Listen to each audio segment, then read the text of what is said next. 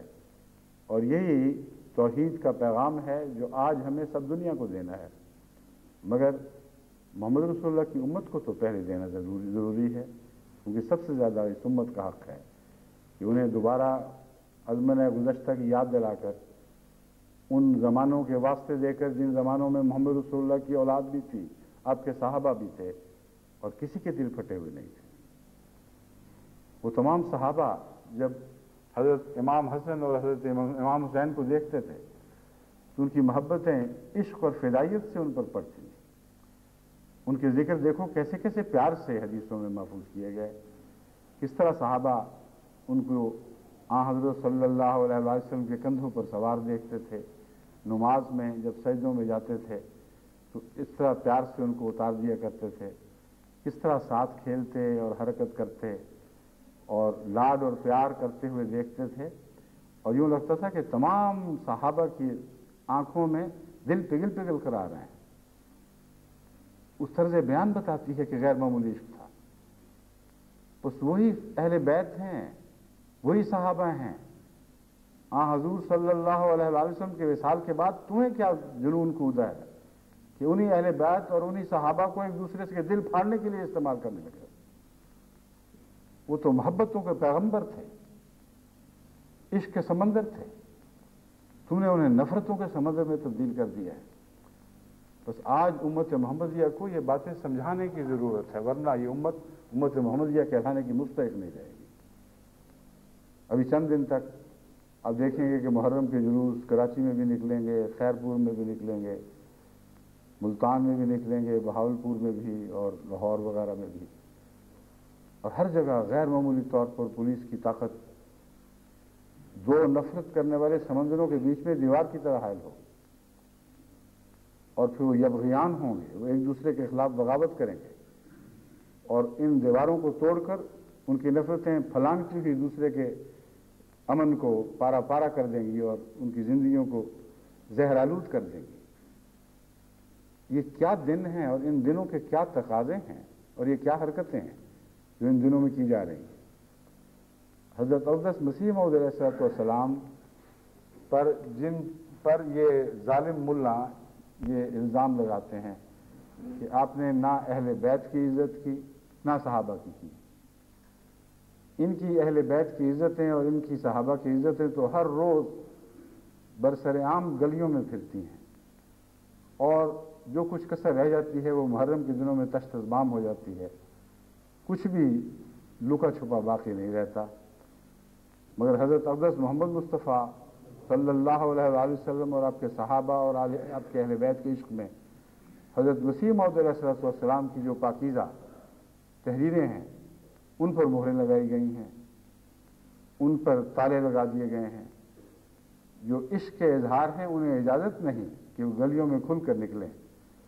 جو نفرتوں کے پیغام ہیں وہ گلیاں ان کی ہیں، وہ صحن ان کے ہیں، جب چاہیں جس طرح چاہیں نفرتوں کا اظہار جس ملک میں چاہیں کرتے پھریں.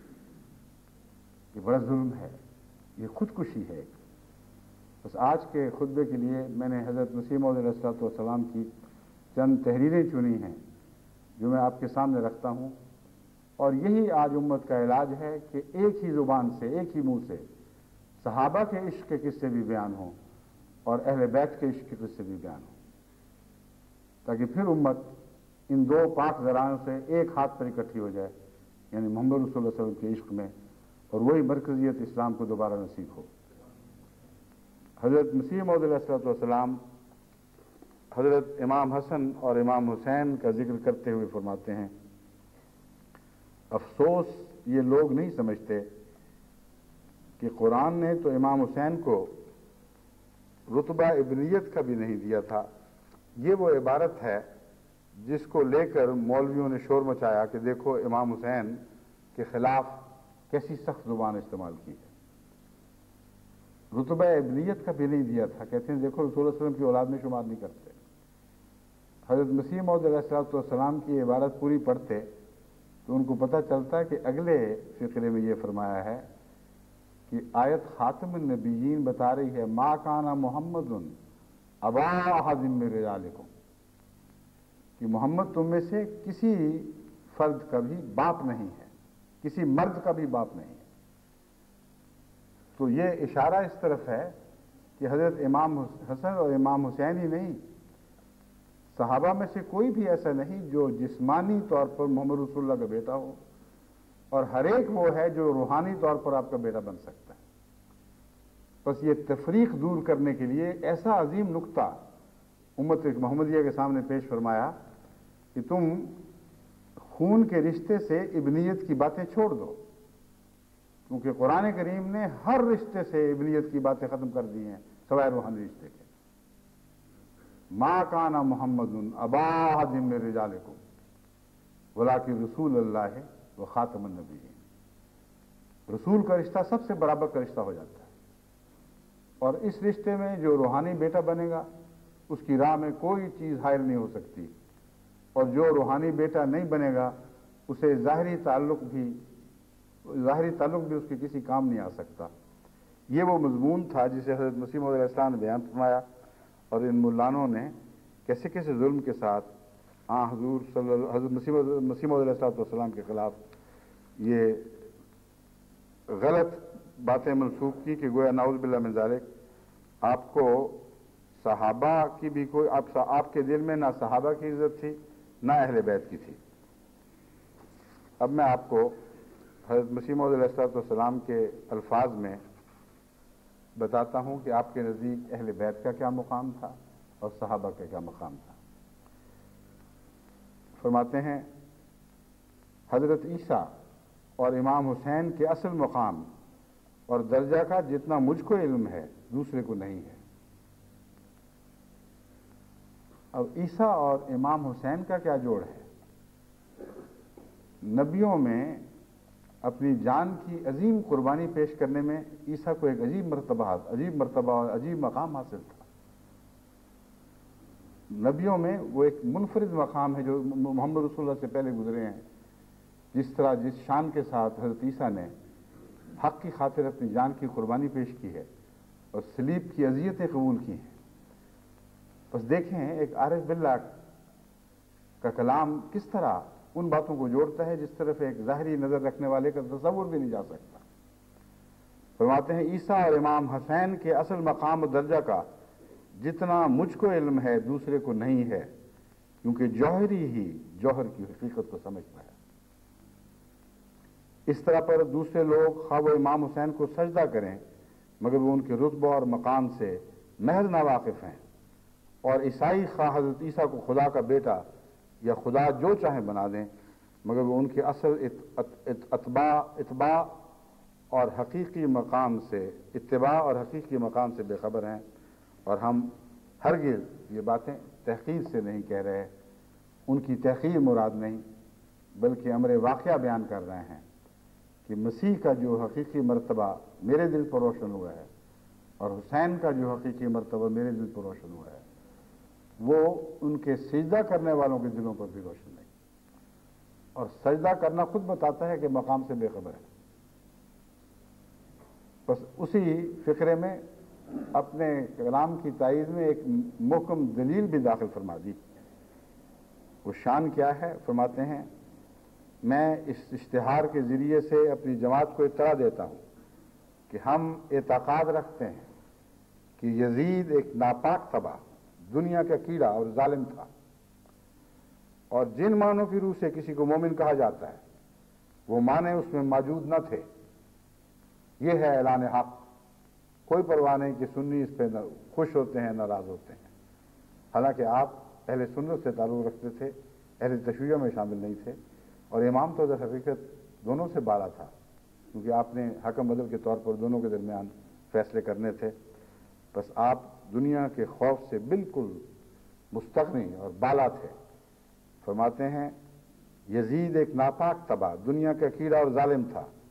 اور جن معنوں کی روح سے کسی کو مومن کہا جاتا ہے وہ معنی اس میں موجود نہ تھے۔ مومن بننا کوئی سہل امر نہیں ہے۔ اللہ تعالیٰ ایسے شخصوں کی نسبت فرماتا ہے قالت الاعراب آمنا قل لم تؤمنوا ولکن قولوا اسلمنا۔ مومن وہ لوگ ہوتے ہیں جن کے اعمال ان کے ایمان پر گواہی دیتے ہیں، جن کے دل پر ایمان لکھا جاتا ہے، اور جو اپنے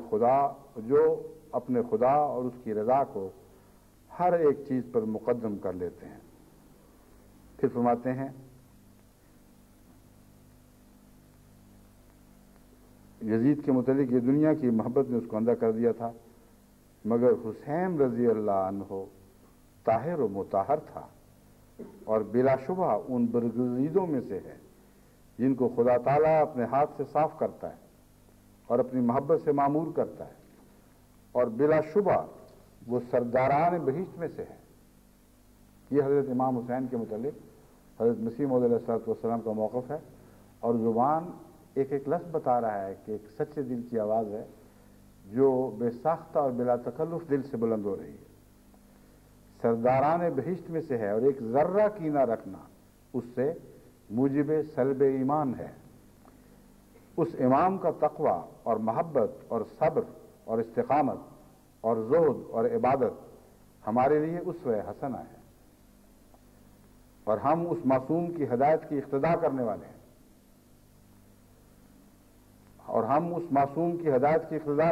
جو اس کو ملی تھی۔ تباہ ہو گیا وہ دل جو اس شخص کا دشمن ہے، اور کامیاب ہو گیا وہ دل جو عملی رنگ میں اس کی محبت ظاہر کرتا ہے۔ اب دیکھیں عملی رنگ نے اس مضمون کو کہاں سے کہاں پہنچا دیا ہے۔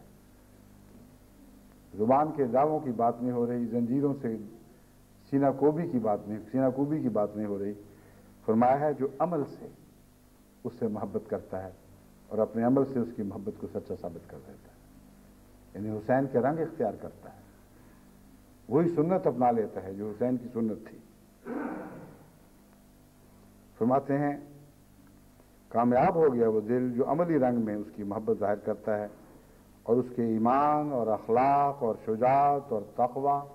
اور استقامت اور محبت الہی کے تمام نقوش انعکاسی کے طور پر کامل پیروی کے ساتھ اپنے اندر لیتا ہے۔ کون کون سے ہیں؟ ایمان، اخلاق، شجاعت یعنی بہادری، تقوی یعنی خدا خوفی، اور اپنی بات پر صبر کے ساتھ قائم ہو جانا، اور کسی مخالفت کی پرواہ نہ کرنا یعنی استقامت، اور محبت الہی کی تمام نقوش اپنے دل پر منعکس کرتا ہے اور انہیں اپنا لیتا ہے، جیسا کہ ایک صاف آئینہ ایک خوبصورت انسان کا نقش اپنے اندر لے لیتا ہے۔ یہ اپنے اندر لے لیتا ہے کہ الفاظ پہلے اب میں نے وہی دہرائے ہیں، مسیح علیہ السلام کے الفاظ جو اس فکرے کے شروع میں تھے۔ یہ لوگ دنیا کی آنکھوں سے پوشیدہ ہیں، کون جانتا ہے ان کی قدر مگر وہی جو انہی میں سے ہے، جو ویسا ہی دل رکھتا ہے، ویسا ہی محبت الہی میں وہ پاک اور صاف کیا گیا ہے اور محبت کی آگ میں جلایا گیا ہے، وہی ہے جو ان لوگوں کے حالات کو جانتا ہے، ان کے تجارب سے واقف ہے۔ غیر کی آنکھ باہر سے دیکھنے والی اس کی حقیقت کو پہچان نہیں سکتی، دنیا کی آنکھ ان کو شناخت نہیں کر سکتی، کیونکہ وہ دنیا سے بہت دور ہیں۔ یہی وجہ حسین رضی اللہ عنہ کی شہادت کی تھی۔ اب دیکھیں کیسا عظیم نقطہ ہے، اور یہ محبت اور معرفت کی آنکھ سے ہی دکھائی دیتا ہے، یہ مجلسوں میں پڑھا جانے والا نقطہ تو نہیں ہے۔ فرماتے ہیں یہی وجہ حسین رضی اللہ عنہ کی شہادت کی تھی، کیونکہ وہ شناخت نہیں کیا گیا۔ سارے سالوں کے 100 سال کے شیعوں کے ماتم ایک طرف اور یہ فقرہ ایک طرف، کیسی حقیقت کی روح پر انگلی رکھنی ہے۔ اس کی شہادت کی یہی وجہ تھی کہ حسین شناخت نہیں کیا گیا، مگر افسوس کہ جیسا وہ کل شناخت نہیں کیا گیا تھا ویسا آج بھی شناخت نہیں کیا گیا، ورنہ حسین کے نام پر محمد رسول اللہ کے عشاق سے نفرتوں کی تعلیم نہ دی جاتی، اور محمد رسول اللہ کے عشاق حسین کا عذر رکھ کر ان کے سے محبت کرنے والوں سے نفرت کی تعلیم نہ دیتے۔ بس شناخت کا جہاں تک معاملہ ہے، خدا کے پیارے تو بعض دفعہ نہ اپنے وقت میں شناخت کیے جاتے ہیں نہ بعد میں شناخت کیے جاتے ہیں، مگر وہی ان کو شناخت کرتا ہے جو ویسا دل رکھتا ہے، ویسا مزاج اس کو عطا ہوتا ہے، ویسی فطرت ودیت کی جاتی ہے،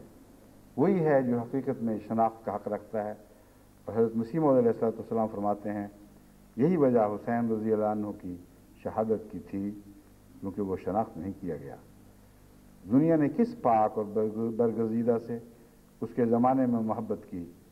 تا حسین رضی اللہ عنہ سے بھی محبت کی جاتی۔ یہاں یہ مراد نہیں ہے کہ کوئی بھی محبت نہیں کرتا۔ محمد رسول اللہ صلی اللہ علیہ وسلم کی زندگی میں آپ کے بڑے بڑے اشاق پیدا ہوئے، ہر نبی کے وقت میں،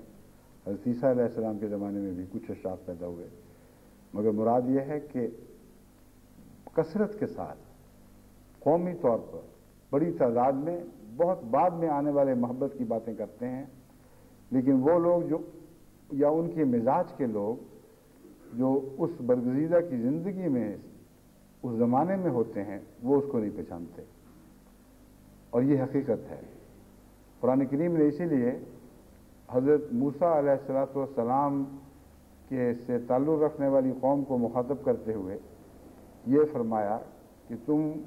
وہی ہو جس نے موسیٰ کو اذیتیں دی، تم وہی ہو جو اس زمانے میں نبیوں کو قتل کیا کرتے تھے،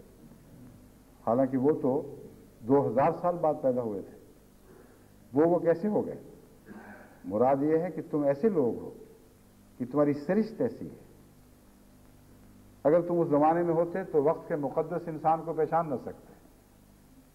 اور ضرور اس کی دشمنی اور اس کی جان کے عزت اور جان کے درپے ہو جاتے،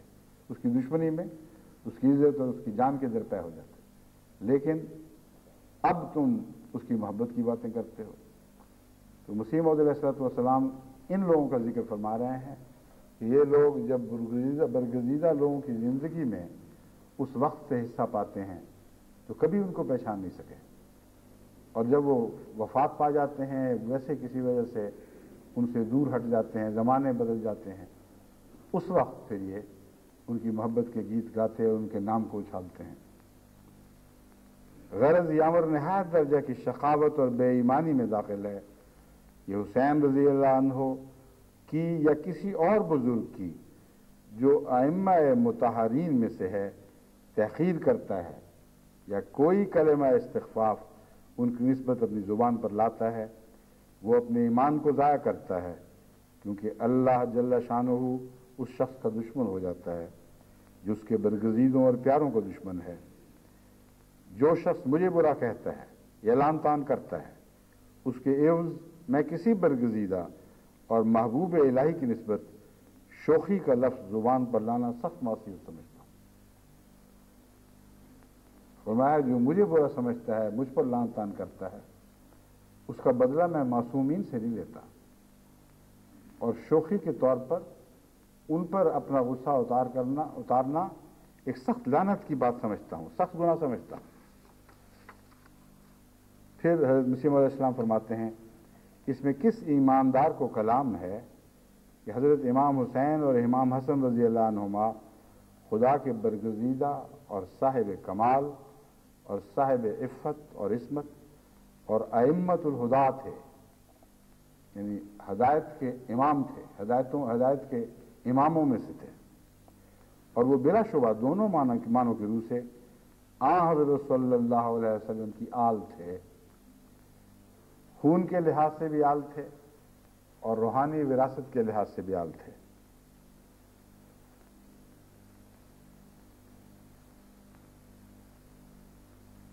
لیکن کلام اس بات میں ہے کہ کیوں آل کی اعلیٰ قسم کو چھوڑا گیا ہے اور ادنا پر فخر کیا جاتا ہے۔ تعجب کہ وہ اعلیٰ قسم امام حسن اور حسین کے آل ہونے کی یا اس کے آل ہونے کی اور کسی کے آل ہونے کی جس کی روح سے وہ حضرت صلی اللہ علیہ وسلم کے روحانی مال کے وارث ٹھہرتے ہیں اور بہشت کے سردار کہلاتے ہیں،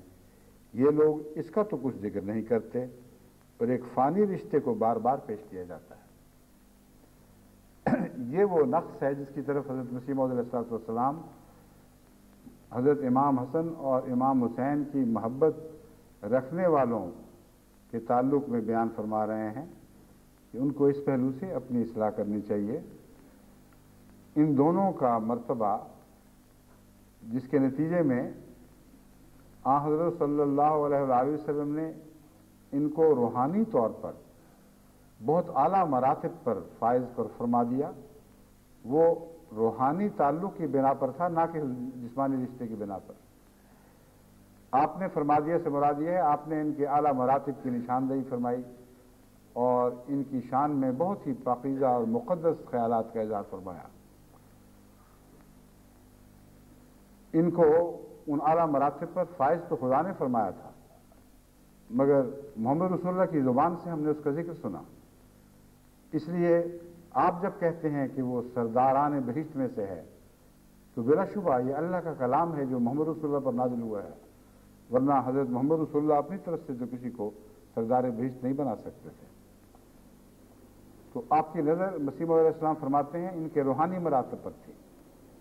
ہرگز اس بات پر نہیں تھی کہ چونکہ میری بیٹی کی اولاد سے پیدا ہوں گے، میری بیٹی کی اولاد میں سے ہوں گے یا بیٹی کی پشت سے پیدا ہوں گے اس لیے یہ سردار بہشت ہے۔ بس ان کا سرداران بہشت ہونا بتاتا ہے کہ انہوں نے حضرت صلی اللہ علیہ وآلہ وسلم کا روحانی ورثہ پایا ہے۔ آپ فرماتے ہیں اس اعلیٰ بات کا ذکر تم نہیں کرتے، اور محرم کے مقام پر یا ویسے مجالس میں خونی رشتے کی باتیں کرتے چلے جاتے ہو۔ اگر ایسا کرو گے تو دوسرے روحانی ورثہ پانے والوں کی طرف بھی محبت کی نگاہ پڑے گی، نفرت کی نگاہ ان پر نہیں پڑ سکتی۔ یہی وجہ تفریق ہے، یہی بیماری ہے جس کی نشاندہی حضرت مسیح موعود علیہ السلام نے فرمائی، اور جس طرف اب توجہ کرنا ضروری ہے۔ تمام شیعوں کو میری نصیحت ہے کہ وہ اپنی مجالس میں جتنا چاہیں محبت کا اظہار کریں، مگر اگر روحانی تعلق سے ایسا کریں تو پھر وہی روحانی تعلق کی باتیں ان کو حضرت ابو بکر سے بھی محبت پر مجبور کر دیں گی، حضرت عثمان سے بھی محبت پر مجبور کر، حضرت عمر سے بھی محبت پر مجبور کر دیں گی۔ تمام صحابہ کے لیے ان کے دل میں محبت کے سوا اور کچھ نہیں رہے گا۔ لیکن چونکہ جسمانی رشتے پر زور دیا جاتا ہے اور اس پہلو سے صحابہ کو کلیتاً محمد رسول اللہ صلی اللہ علیہ وسلم سے جدا دکھایا جاتا ہے، گویا ایک الگ قوم ہے جس کا آپ سے اور آپ کے مقاصد سے کوئی تعلق نہیں ہے۔ اس لیے یہ نفرتیں رفتہ رفتہ ان کے دلوں میں جاگزی ہوئیں اور پھر بڑھتی چلی گئیں، یہاں تک کہ بغض صحابہ ان کے ایمان کا حصہ بن گیا۔ اور اس نے پھر یہ رد عمل دکھایا کہ سنیوں میں بھی سپاہ صحابہ جیسی چیزیں پیدا ہوئیں، جن کے اعلیٰ مقاصد میں شیعوں کا خون بہانا اس طرح داخل ہو گئے جیسے اسلام کے دشمنوں کے خلاف جہاد صحابہ کے دلوں میں داخل تھا۔ صحابہ کے دلوں میں اسلام کے خلاف جہاد، تلوار اٹھانے والوں کے مقابل پر جہاد کا ایک جوش پایا جاتا تھا، لیکن یہ ایک دفاعی جہاد تھا، اس میں نفرتوں کا کوئی تعلق نہیں تھا۔ یہ ان نفرتوں کے خلاف جہاد تھا جن نفرتوں کا صحابہ کو نشانہ بنایا جا رہا تھا، محمد رسول اللہ کو نشانہ بنایا جا رہا تھا۔ لیکن یہ جو آج ہم دیکھ رہے ہیں یہ بالکل برعکس قصہ ہے۔ سپاہ صحابہ کے دل میں شیعوں کی نفرت ہے جو موزن ہے، اور وہ سمجھتے ہیں کہ شیعوں میں سے کسی کا قتل یا ان میں سے کسی مجلسی کا قتل کرنا نہ صرف یہ کہ اللہ کے حضور ان کو اعلیٰ مراتب، ان کے لیے اعلیٰ مراتب کا ضامن ہو جائے گا، بلکہ بعض ان میں سے مولوی یہ بیان کرتے ہیں کہ تم اگر ایسا کرو اور اس کوشش میں تم مارے جاؤ تو تم سرداران بہشت میں شمار ہو گئے۔ تم دیکھنا کہ کیسے کیسے پاک وجود تمہارے استقبال کو جنت کے دروازوں تک آتے ہیں۔ ایسے سے لو قصے بیان کیے جاتے ہیں کہ عقل دنگ رہ جاتی ہے کہ ان قصوں کے ماننے والے دماغ کس قسم کے ہوں گے۔ مگر ہمارے ملک میں بدقسمتی سے جہالت بہت ہے، اور یہی جہالت ہے جو اس تفریق کو مزید ہوا دے رہی ہے اور ان فاصلوں کو بڑھا رہی ہے۔ بس محرم میں محبت کی اور باہم رشتوں کو باندھنے کی تعلیم دینی ضروری ہے، اور جیسا کہ مسیح موعود علیہ السلام نے فرمایا ہے، حقیقت یہ ہے کہ اول زور روحانی تعلق پر دینا ضروری ہے، اور پھر جسمانی طور پر اگر تعلق ہے تو اس تعلق میں اضافہ ہوگا، کمی نہیں ہو سکتی۔ یعنی سونے پر سہاگے کا کام دے گا جسمانی تعلق، لیکن شرط یہ ہے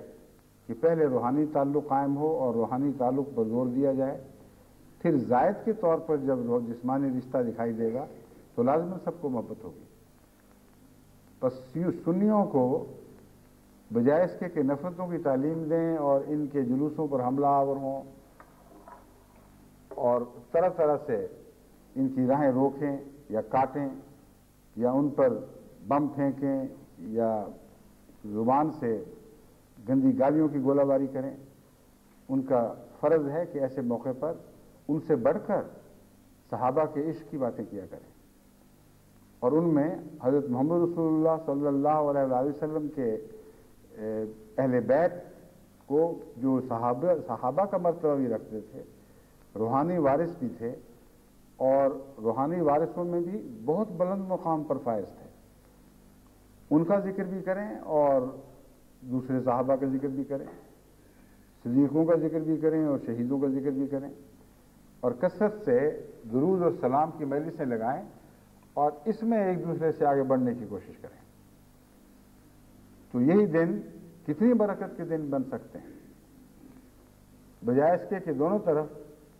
ان دنوں کو نفرتیں پھیلانے کے لیے استعمال کیا جائے۔ دونوں ایک دوسرے سے نیکی کی باتوں میں سبقت لے جانے کی کوشش کریں اور یہ بتائیں دنیا کو کہ ہم محمد رسول اللہ صلی اللہ علیہ وسلم کے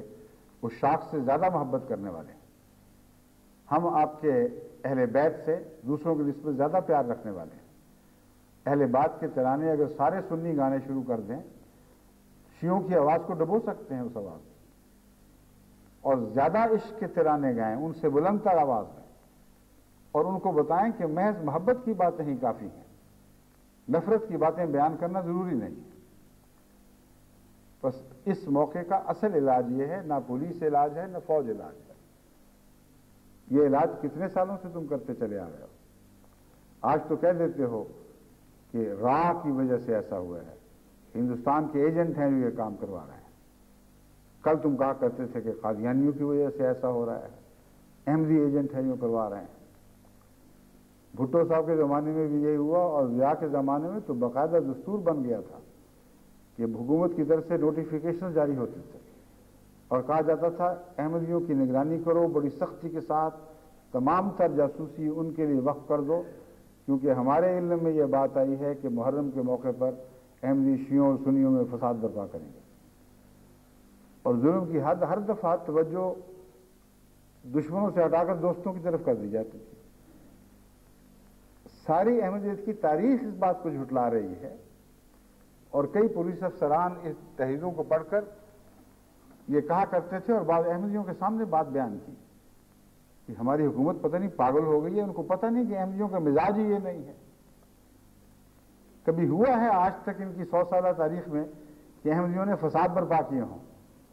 ایک پرامن جماعت ہے، ان کے خلاف فساد ہوئے ہیں، درست ہے، لیکن آج تک ایک بھی ایسا واقعہ نہیں کہ جماعت احمدیہ نے کبھی دوسروں میں فساد کے خیالات پھیلائے ہوں یا کسی طرح فساد پھیلانے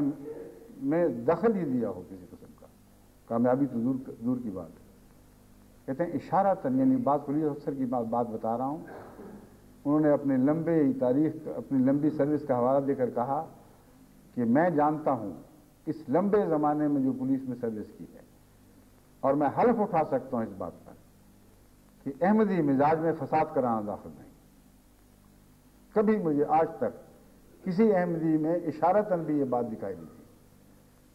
تو کرتے کیا تھے؟ یہ جنہوں نے شرارت کرنی ہوتی تھی ان پر سے توجہ ہٹا کر جو شرارت کے خلاف ہوا کرتے تھے ان کی طرف توجہ مرکوز کر دیا کرتے تھے، اور پھر ان کو فساد کی کھلی چھٹی تھی جو انہیں فساد کر رہے تھے۔ زیر نظر احمدی ہیں اور فساد کرانے ہیں یا شیعوں نے یا سنیوں نے، اور وہ پھر کھلم کھلا اپنی سازشیں کرتے اور فساد کرتے، اور فسادوں کے بعد ایک دفعہ بھی ان دشمن حکومتوں کو ایک ادنا سی بات بھی ہاتھ میں نہیں آئی کہ ثابت کر سکیں کہ یہ فساد احمدیوں نے کروایا تھا۔ مجھے یاد ہے انہی دنوں میں جب یہ کہا کرتے تھے کہ احمدیوں سے متنبع رہو، کراچی میں ساری پولیس کی توجہ احمدیوں کی طرف تھی، اور ادھر کراچی میں شیعوں کے امام باڑے جل گئے، شیعوں کو ان کے گھروں میں زندہ جلا دیا گیا۔ وہ کون لوگ گئے تھے وہاں؟ کیا کوئی احمدی تھا؟ تحقیق نے کیا ثابت کیا تھا کہ احمدیوں کا کوئی دور سے بھی اس بات سے تعلق نہیں تھا۔ بس جب ایک قوم جھوٹ بولنے کی عادی ہو جائے اور عملاً جھوٹ کی پرستش کرنا شروع کر دے تو جھوٹ کی ساری تدبیریں اپنے خلاف الٹا کرتی ہیں۔ احمدی تو امن پیدا کرنے کے لیے پیدا کیے گئے ہیں، اور احمدیوں سے آپ کبھی فساد کی بات نہیں دیکھیں گے۔ اب آپ کہتے ہیں راہ نے ایسا کیا، اب راہ کیسے وہ دشمنیاں دلوں میں پیدا کر سکتی ہے جو تاریخ کے سینکڑوں سال گواہ ہیں کہ تمہارے دلوں میں مسلسل چلی آ رہی؟ کم سے کم 1000 سال گزر چکا ہے اس تاریخ کو کہ خود مسلمانوں نے مختلف وقتوں میں ایک دوسرے کے گھر جلائے ہیں، ایک دوسرے کی قبریں اکھاڑی ہیں، مردوں کو دوبارہ پھانسی دی گئی ہے اور ان کے پنجروں کو پھانسی پہ لٹکایا گیا ہے۔ یہ ہلاکو خان کا واقعہ بھول گئے ہو؟ ایک سنی دور میں جب بعض شیعوں پر مظالم ہوئے ہیں تو اس کے رد عمل کے طور پر شیعہ وزیر نے پھر انتقام لیا اور اس نے ہلاکو خان کو دعوت دی کہ آؤ اور اس ملک پہ قبضہ کرو۔ یہ تاریخ بتا رہی ہے وہاں کون سی راہ تھی جو اپنا کام دکھاتی تھی۔ میں ہندوستان کے حق میں بات نہیں کر رہا، میں کسی کے حق میں بھی بات نہیں کر رہا، نہ کسی کے خلاف بات کر رہا ہوں۔ میں یہ سمجھا رہا ہوں کہ حقیقت حال پر نظر رکھو، نفرتیں جہاں پرورش پاتی ہیں وہی جگہ ہے نگرانی کی، اور ان نفرتوں کی پرورش گاہوں میں اگر کوئی دشمن گھس کر مزید انگیخت کرے تو وہ ایسی کوشش کر سکتا ہے، اس سے انکار نہیں، لیکن نفرتیں قائم ہیں تو یہ کوششیں پھر ضرور کامیاب ہوں، اور یہ ادھر قابل تسلیم نہیں ہوگا کہ فلاں نے ایسا کروا دیا۔ تم کرنے پر تیار بیٹھے تھے، اس نے جو تلوار نیچے گری ہوئی تھی اٹھا کے تمہارے ہاتھ میں تھما دی، اس سے زیادہ اس کا کوئی کام نہیں، لیکن کرنے والے تم ہو، تمہاری نیتیں ہیں جن میں زہر گھلے ہوئے ہیں، وہ نیتیں ہیں جو ایک دوسرے کو برداشت نہیں کر سکتی، وہ آنکھیں ہیں جو ایک دوسرے کو اچھا دیکھ نہیں سکتی۔ ان نفرتوں کا علاج کرو، ان نظروں کو درست کرنے کی کوئی تدبیر کرو، ان دلوں سے نفرتیں ہٹا کر ان میں محبت کے رس گھولنے کی کوشش کرو۔ اس کے سوا کوئی علاج ہی نہیں ہے، اور یہ علاج امام وقت میں بتا رہا ہے۔ حضرت مسیح موعود علیہ الصلوۃ والسلام جو حکم عدل بن کر آئے تھے، وہ سلیقہ سکھا رہے ہیں کہ دیکھو اس طرح صحابہ کی بھی تعریف کرو، اس طرح اہل بیت کی بھی تعریف کرو، ان پر بھی درود بھیجو، ان پر بھی درود بھیجو۔ یہ ایک ذریعہ ہے امت کے اکٹھا ہونے کا۔ حضرت مسیح علیہ السلام فرماتے ہیں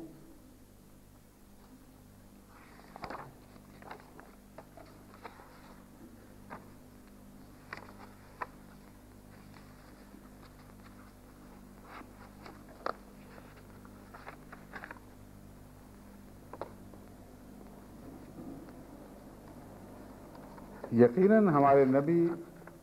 خیر الورا صلی اللہ علیہ وسلم ہمارے رب اعلیٰ کی دونوں صفات رحمانیت اور رحیمیت کے مظہر تھے۔ پھر صحابہ رضوان اللہ علیہم حقیقت محمدیہ جلالیہ کے وارث ہوئے، جیسے کہ پہلے تجھے معلوم ہو چکا ہے۔ اب ان صحابہ کے ذکر میں حضرت مسیح موعود علیہ الصلوۃ والسلام اہل بیت اور یعنی خونی رشتے میں اس کے ذریعے منسلک اور دوسروں سب کا اکٹھا ذکر فرما رہے ہیں، اور تمام صحابہ کی تعریف فرما رہے ہیں۔ اس میں نعوذ باللہ اہل بیت اس تعریف سے خارج نہیں ہوئے، بلکہ جیسا کہ پہلے میں حوالے پڑھ چکا ہوں، اول طور پر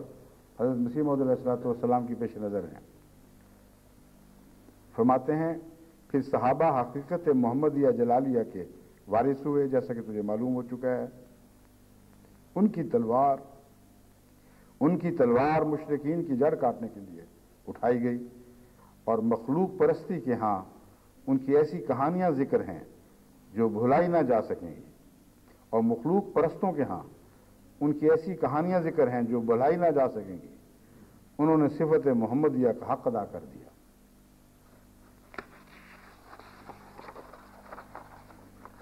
اب صفت محمدیہ کو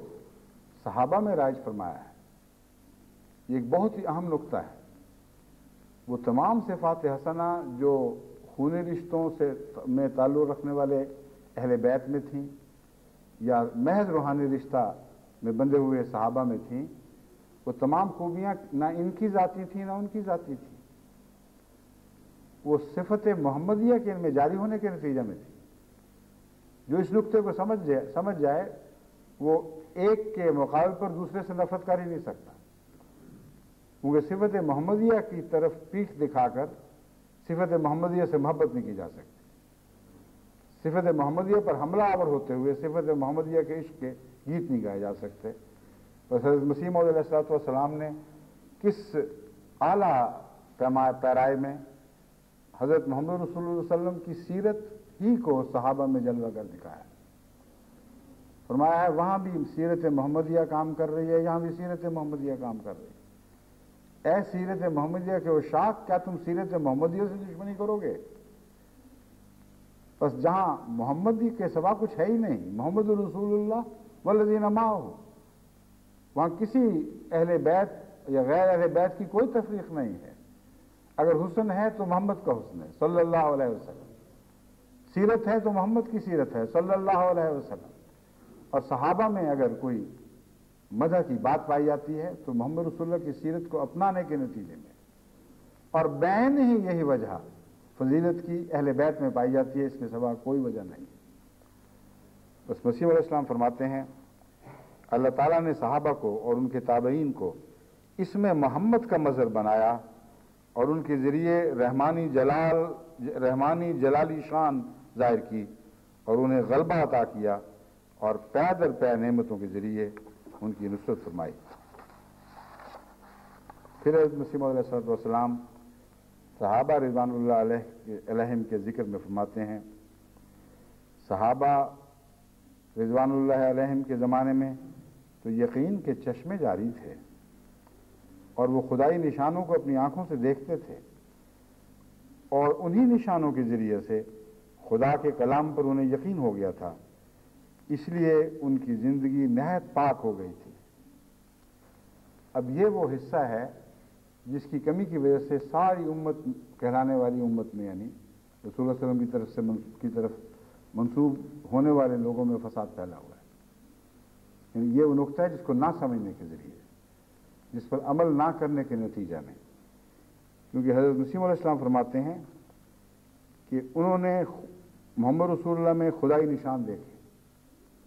اور اپنی آنکھوں سے دیکھے، اور اس ذریعے سے خدا کے کلام پر انہیں یقین ہو گیا تھا، اس لیے ان کی زندگی نہایت پاک ہو گئی تھی. بس جنہوں نے الہی نشان دیکھے ہوں لازم ہے کہ ان کی زندگی پاک ہو، اور پاک زندگیوں میں یہ بد نمونے دکھائی نہیں دے سکتے جو محرم کے دنوں میں آپ دیکھتے ہیں. یہ ناممکن ہے کہ پاک دلوں کی سے دوسرے پاکوں کے خلاف نفرت اور بغض کے کلمے اس طرح نکلیں جس طرح پھوڑے سے پیپ نکلتی ہے. یہ ہو ہی نہیں سکتا. پاک وجود صحت مند وجود ہوتا ہے، اس میں گندی پیپ کے پالے ہوئے پھوڑے نہیں ہوا کرتے. بس جب بھی صحابہ کے خلاف شیعوں کی مجالس میں سخت قسم کی ظالمانہ زبان استعمال کی جاتی ہے، جو دلوں کے پھوڑے ہیں جو سارا سال پکتے رہتے ہیں، اور وہ پیپ اس وقت پھٹ کر اچھل کر باہر نکلتی ہے، اور بہت ہی بدبودار مواد ہے جو باہر نکل کے گلیوں میں آتا ہے اور ساری فضا کو یہ بدبودار کر دیتا ہے. دوسری طرف مقابل کے دیکھیں، اگر وہ ان کے مقابلہ کرنے والے بھی رسول اکرم صلی اللہ علیہ وسلم کے سچائی کے نشان دیکھ کر اپنے دلوں کو پاک کر چکے ہوتے تو ایسے موقع پہ استغفار سے کام لیتے، گند کا جواب گند سے نہ دیتے، بلکہ ان کے لیے دعا گو ہو جاتے، ان پر زیادہ رحم اور شفقت کرتے، ان کو سمجھانے کے لیے سارا سال کاروائیاں کرتے، اور دلائل کی دنیا میں ان کو گھسیٹ کر لاتے، اور دلائل کے میدانوں میں یہ فیصلے کرتے بجائے اس کے کہ تلوار کے میدان میں ایسے فیصلے کیے جائیں. بس ادھر بھی وہ پاک نمونے نہیں ہیں، ادھر بھی وہ پاک نمونے نہیں ہیں. اور امر واقعہ یہ ہے کہ اس زمانے میں اگر حضرت محمد رسول اللہ صلی اللہ علیہ وسلم سے سچا تعلق باندھنا ہے تو اس امام سے تعلق باندھے بغیر یہ سچا تعلق قائم نہیں ہو سکتا، جو امام ان پیشگوئیوں کے مطابق آیا ہے جو محمد رسول اللہ کو اللہ تعالیٰ نے عطا فرمائی تھی. وہ تعلق جو 1300 سال میں تم کاٹ بیٹھے، وہ تعلق 1300 سال کے بعد دوبارہ جوڑنے کے وقت آئے، اور آسمان سے وہ رسی نیچے کی گئی جس رسی سے ہاتھ جدا ہو چکے تھے. اب ایک ہی راہ ہے کہ اس رسی کو دوبارہ مضبوطی سے پکڑ لو، اور پھر حضرت محمد مصطفیٰ صلی اللہ علیہ وسلم کے دامن میں پناہ لو. اس پناہ کے سوا اور کوئی پناہ نہیں ہے، اور یہ پناہ امام وقت کے انکار کے ذریعے میسر نہیں ہو سکتی. یہ پناہ صرف اس صورت میں نصیب ہو سکتی ہے اگر امام وقت کو تسلیم کرو، اس سے محبت کا رشتہ باندھو، کیونکہ یہی محبت کا رشتہ سلسلہ وار خدا تک پہنچے گا، محمد مصطفیٰ صلی اللہ علیہ وسلم کی سچی محبت والے دلوں میں پیدا کرے گا، صحابہ کی سچی محبت کے سلیقے تمہیں سکھائے گا، اہل بیت کی سچی محبت کی روح تمہیں عطا کرے گا. یہ صاحب عرفان محبت ہوگی جس کے نتیجے میں پاک عمل پیدا ہوتا ہے. یہ ایسی محبت ہوگی جس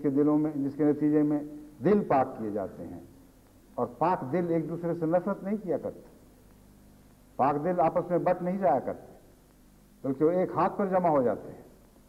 اور امت محمدیہ کو دوبارہ ایک ہاتھ پر جمع کرنے کے لیے خدا تعالیٰ نے جس امام کو بھیجا ہے وہی ان روحانی رشتوں کا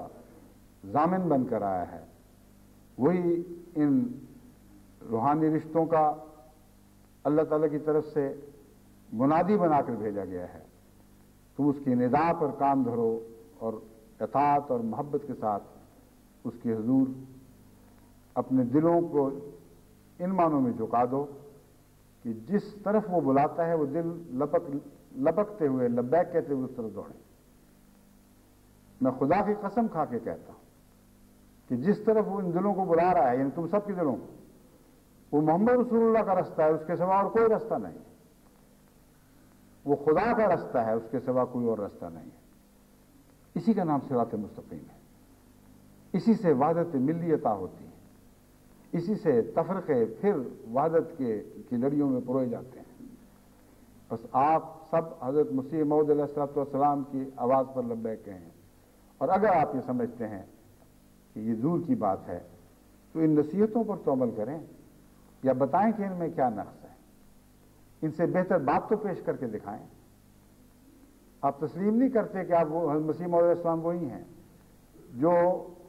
حکم اور عدل بن کر آئے تھے اور تمہارے درمیان انصاف سے فیصلہ کرنے والے تھے۔ اب آپ کے فیصلے میں نے تمہیں سنا دیے ہیں، ان فیصلوں سے بہتر فیصلے کر کے تو دکھاؤ،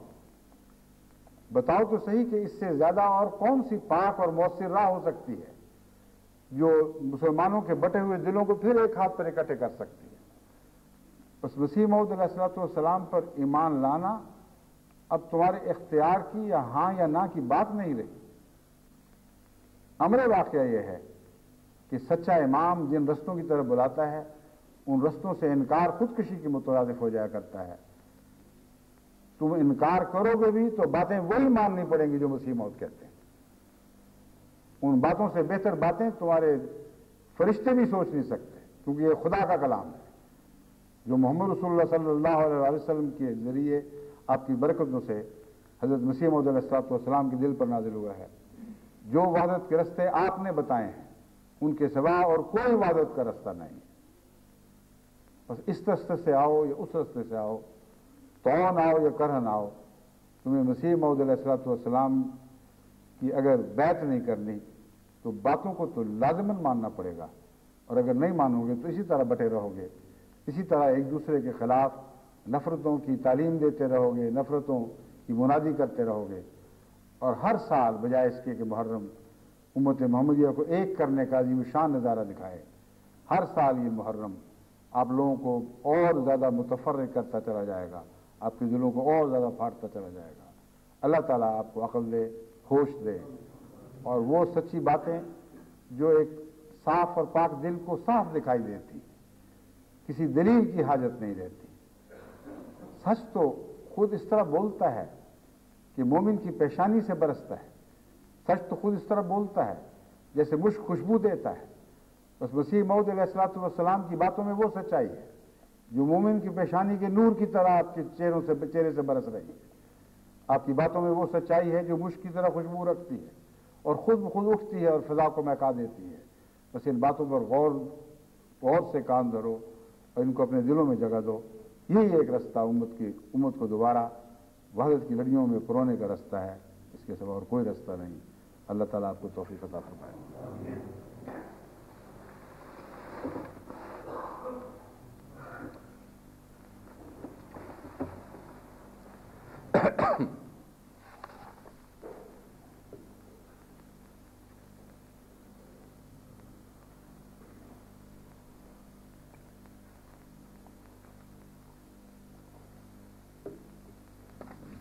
الحمد لله نحمده ونستعينه ونستغفره ونؤمن به ونتوكل عليه ونعوذ بالله من شرور أنفسنا ومن سيئات أعمالنا من يهده الله فلا مضل له ومن يضلله فلا هادي له ونشهد أن لا إله إلا الله وحده لا شريك له ونشهد أن محمدا عبده